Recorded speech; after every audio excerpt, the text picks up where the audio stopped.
కోసం నీ కోసం నీ కోసం నీ కోసం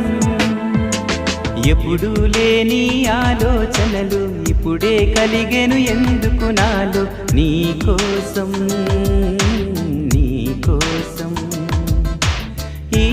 లోకమిలా ఏదో కలలా నాకంతా కొత్తగా వింతగా కనిపిస్తూ